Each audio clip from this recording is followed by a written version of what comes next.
Assalamualaikum warahmatullahi wabarakatuh. Selamat pagi anak-anakku semua, siswa-siswi SMP Budi Utomo Surakarta, khususnya kelas 8. Bertemu lagi dengan saya Ustadz Ilyas, kali ini pada mata pelajaran prakarya. Oke, di minggu kemarin kita sudah masuk ke bab 6. Sebelum itu, tidak bosan-bosan Ustadz ingatkan supaya kita tetap semangat dalam menjalani hari-hari kita, tetap semangat dalam mengikuti pembelajaran meskipun masih ada beberapa yang mengikuti pembelajaran secara daring, dan juga tetap menjaga kesehatan, melakukan protokol kesehatan 10M, dan juga usaha-usaha lain yang bisa mendukung untuk meningkatkan kesehatan kita atau maupun menjaga kesehatan kita. Oke, di minggu kemarin kita sudah masuk ke bab 6 tentang sistem informasi dan komunikasi. Jadi ada software, kemudian hardware, ada brainware, dan hal-hal lain yang sudah Ustadz jelaskan di pertemuan sebelumnya. Nah, untuk hari ini kita sudah masuk ke bab 7, yaitu tentang penjernihan air. Namun, untuk hari ini, Ustadz akan lebih menjelaskan atau masuk ke pengertian dari air itu sendiri. Maksudnya, air yang jernih itu bagaimana, kemudian standar air yang bersih itu bagaimana. Nah, insya Allah Ustadz akan sampaikan pada pertemuan kali ini. Sedangkan mungkin untuk teknik-tekniknya, Ustadz akan sampaikan pada pertemuan berikutnya. Oke? Untuk lebih jelasnya, mari kita langsung masuk ke materi.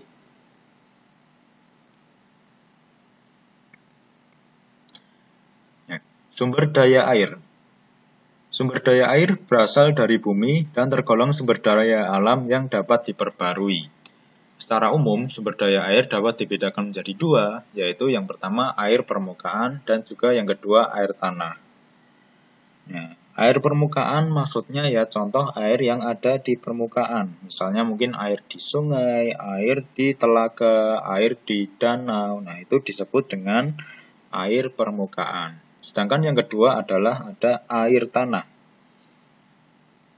Seperti namanya, air tanah biasanya adanya ya di dalam tanah.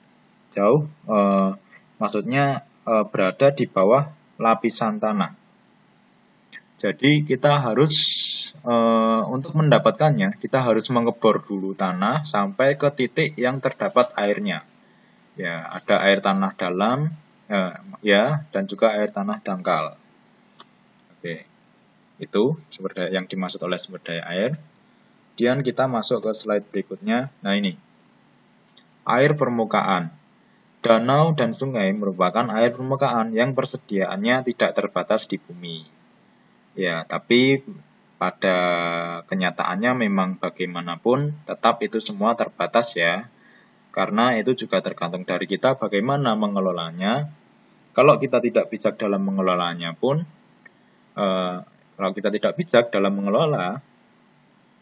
air sebanyak atau sebesar danau yang luas pun bisa saja habis jika kita tidak mengelolanya dengan baik. Nah, seperti itu. Sungai juga kalau kita tidak mengelolanya dengan baik bisa jadi nanti sungainya ya bisa kotor atau bahkan mungkin bisa kering, dangkal, dan lain-lain. Jadi tergantung dari kita yang mengelolanya.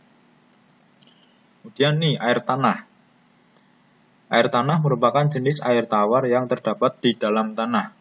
Yang pertama ada A, air tanah dangkal. Air tanah dangkal merupakan jenis air tanah yang dapat ditemukan pada lapisan dalam tanah tidak jauh dari permukaan tanah. Nah, biasanya kalau sumur-sumur yang ada di rumah-rumah itu masuknya ke dalam air tanah dangkal. Padahal mungkin ya ada juga yang di rumah-rumah itu sumurnya itu ya termasuk dalam, tapi tetap saja itu biasanya masuknya ke air tanah dangkal. Nah, sedangkan kalau air tanah dalam merupakan jenis air tanah yang berada pada lapisan tanah jauh ke dalam. Nah, biasanya kalau air tanah dalam itu yang mengambil itu bukan rumah-rumah tangga, Jadi bukan yang kayak di rumah-rumah itu, tapi biasanya perusahaan kayak mungkin PDAM menggunakan alat bor untuk mengebor tanah sampai ke dalam. Nah, air tanah dalam itu biasanya airnya lebih banyak sehingga biasanya airnya bisa untuk mencukupi banyak kebutuhan rumah tangga. Sehingga biasanya yang mengambil itu ya perusahaan-perusahaan, misalnya kayak PDAM itu ambilnya biasanya air tanah dalam. Seperti itu. Itu ya, bisa dipahami.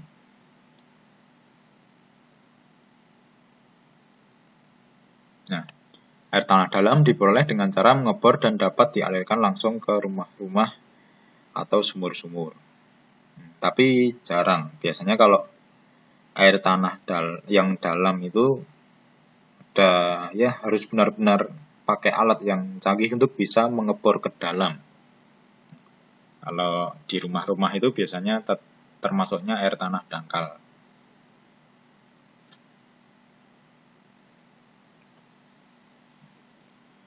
Air bersih adalah air yang tidak mengandung kotoran. Nah, ini seperti yang saya sampaikan tadi, kita sebelum untuk bisa melakukan penjernihan air, kita juga harus tahu dulu apa sih yang dimaksud dengan air yang jernih atau air yang bersih itu. Nah, air bersih adalah air yang tidak mengandung kotoran, tidak berbau, tidak tercemar, dan tidak mengandung bakteri atau kuman. Nah, untuk lebih lengkapnya, kita masuk ke slide berikutnya. Nah, ini. Yang pertama, syarat fisik atau secara fisik. Syarat fisik air bersih adalah kondisi air yang dapat dilihat dengan panca indera, baik penglihatan, menciuman, maupun perasa. Jadi, fisik atau fisik yang terlihat jelas dapat kita dapat kita lihat, kemudian dicium, menggunakan baunya, kemudian dirasakan. Itu syarat fisik. Jadi harus bersih airnya. Tidak berwarna yang aneh-aneh, baunya juga ya tidak yang menyengat, itu syarat fisik. Kemudian syarat kimia. Syarat kimia air bersih adalah kondisi air yang menyangkut kadar atau kandungan zat kimia dalam air. Jadi misalnya air itu mengandung belerang, ya itu juga nggak bagus kalau misalnya buat diminum. Kalau air mengandung belerang biasanya itu buat terapi-terapi yang mungkin mengalami penyakit kulit atau gatal-gatal, biasanya cocok pakai air belerang. Atau mungkin air-air yang ya biasanya kalau air sungai di zaman sekarang itu udah jarang yang bersih, itu udah tercampur limbah pabrik banyak. Nah, itu biasanya banyak bahan kimia yang ada di dalamnya. Itu termasuk air yang tidak bersih. Air bersih ya jauh dari itu semua. Kemudian syarat biologi. Syarat biologi air bersih adalah kondisi air yang menyangkut kandungan mikroorganisme atau zat-zat renik dalam air. Ya singkatnya tidak ada bakteri dan virus. Nah, itu syarat biologinya. Jadi gitu ya. Yang dimaksud dengan air bersih. Nah, ini jenis-jenis penjernihan.